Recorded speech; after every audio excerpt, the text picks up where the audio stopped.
the other clinical sections, women's health, urogenital, PT, of like, oh, we have some common areas we treat, and it would be very nice for us to have practice guidelines also, and how do we do this? And so I can just say that. And one of the more proactive groups is the pediatric section, just because I've been part of the, not that I've the clinician of this, but part of their torticollis guideline, which they're in the model, they're in the middle of, through the review process and writing that up, or well, writing it up, and then actually it's in the review process and moving towards publication. They've used a little bit of a similar format for grading and things like that, because they're basically using the Centers for Evidence-Based Medicine out of Great Britain.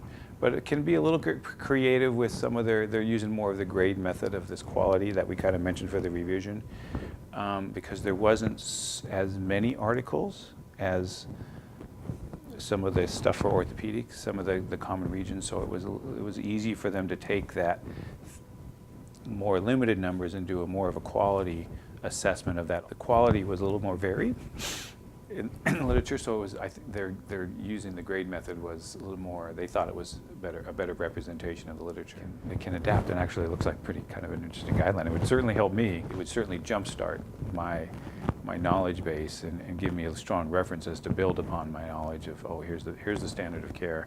Okay, let me go learn about that. Okay, here's what I should be doing. So in that sense, it's been kind of fun for me to look at something that I have no knowledge base of, and to see how a guideline could really help.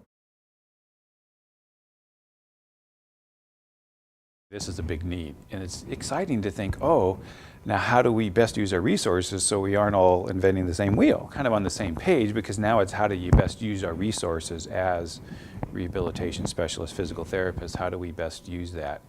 And for example, I'm actually part of there was a nice presentation at WCPT where there's these other international groups thinking about creating the guidelines and how do we do this so we're actually collaborating. And I can tell you there's a strong sense of collaboration, because this is a huge effort, and any help we can have and any impact to have it be more international and raise the standards international, or just define the practice internationally, is a good idea. And there's no territory involved with this, because we're essentially improving care for patients. And what a nice entity we've evolved to is, oh, how do we have this shared for the rest of the world to improve healthcare and health condition and improve the function? And it's so nice because we went that direction with the ICF in the International Classification of Functioning, and to have that movement spur or be part of the movement internationally of looking at function and not just looking at disease, and have this complementary coding system and complementary labeling system to define the human condition, which is kind of exciting.